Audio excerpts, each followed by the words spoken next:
Hello there! Welcome to Megan's Science class. Today, we're going to be starting the topic about ecology. Specifically, we're going to be looking at populations, communities, all the interactions that happen in a community, and ecosystems. So, let's break it down a little bit here. To start things off, let's look at the first word that I've mentioned, which is population. Now, you may be familiar with the word when we talk about population of cities or regions, and that's normally when we're talking about people. When you talk about the population of a region, you don't include the animals, the plants, the bacteria, the fungi. You don't include those typically. Typically, you're only looking at one species at a given time. Now, let's look at an example. The population of Montreal is approximately 1.78 million people. And it's important that we specify people because there are lots of other things that live on the island of Montreal and in the city of Montreal. Now, the definition of population is the number of individuals of the same species in a given area. And that is important to remember that it's one species only. If we start counting all the different oak trees and maple trees and squirrels and mice and mosquitoes, then we're no longer talking about a population. Population is one species and one species only. Now, how do we observe populations? Well, there's a couple of ways that we can observe. The first one is direct observation. And that's when you're literally standing here and you're counting every individual plant or animal or insect of the same species. That's called direct observation. You're directly observing something. So if I wanted to count all of the goldenrod in this particular area, I could do so. It might be a little tricky because there's like 1, 2, 3, 4, 5, 6, 7, 8, 9, 10. There's a lot here. But if I really had to, I could count them. So that's the first way that you would do it, is through counting directly through observation. It could even be through video or through photos. If you're observing giraffes in the Sahara, you could be in a helicopter and you could be filming a herd of giraffes, and then you could count all of the different giraffes in that particular herd. So it doesn't have to be done in person. It could be done through video and through photo as well.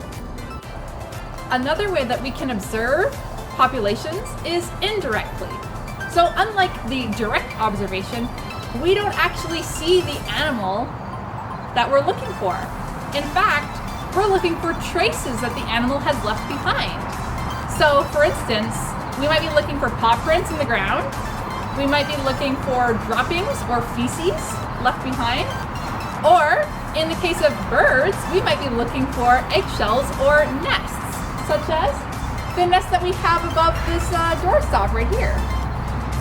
So when we find this evidence of animals living in a certain area, we can then keep an eye out to see if there are others of that kind.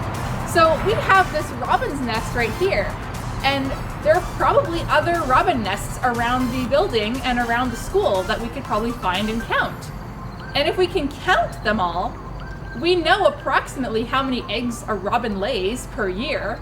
Then we can kind of guess how many robins there might be in the region. Another thing that you would like to look at is how recent are the droppings or the paw prints or the nests.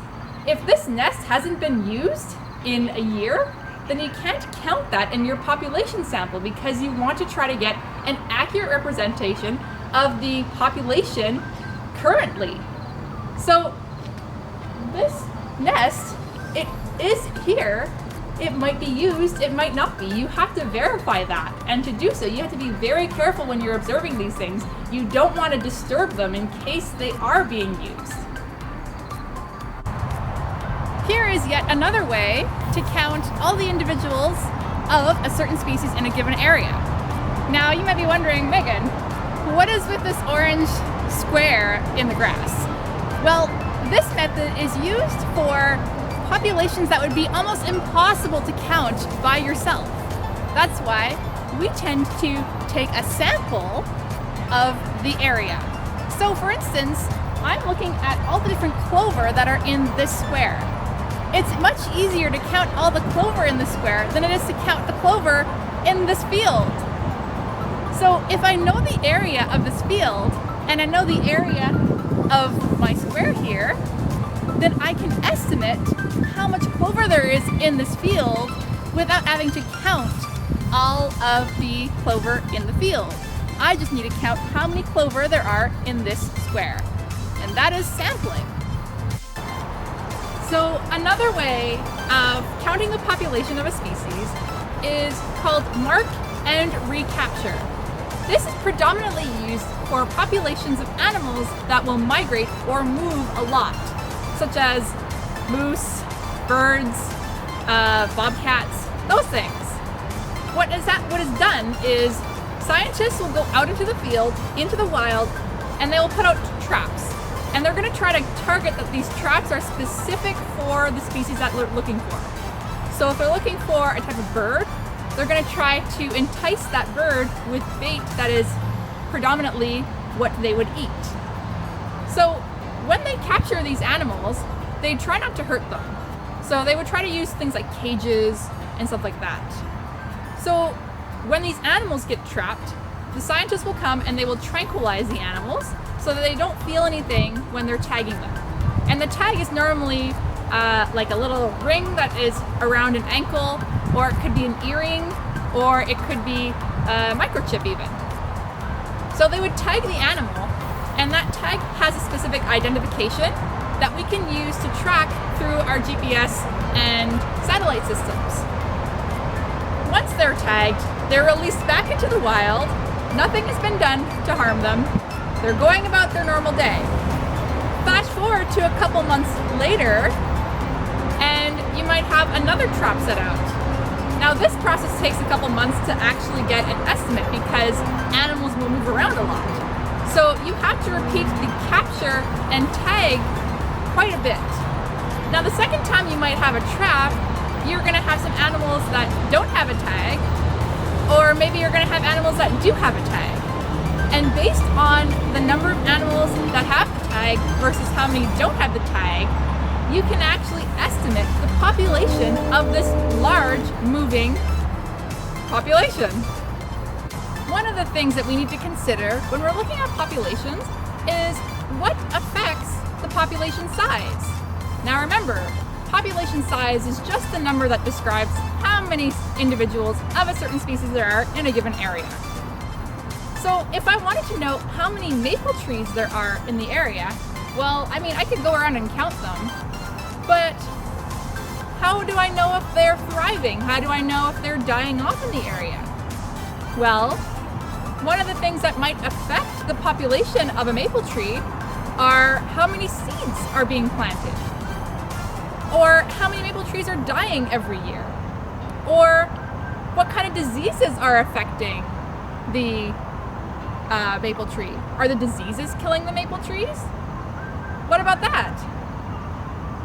For other things like animals that tend to migrate and move around, you might look at things such as emmigration, which is when animals will leave an area, and immigration is when animals will come into an area.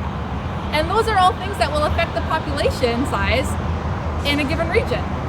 So let's review, shall we? Population is the number of individuals of a certain species in the same area. And we can measure population through a number of different ways. We can look at direct observation, indirect observation, sampling, and mark and recapture. And they all have their own uses for different populations. Now, when we're studying populations, we also want to consider things such as births and deaths, immigration, and emigration, because those things all affect the population size of a given region. Thank you for watching, and I'll see you next class.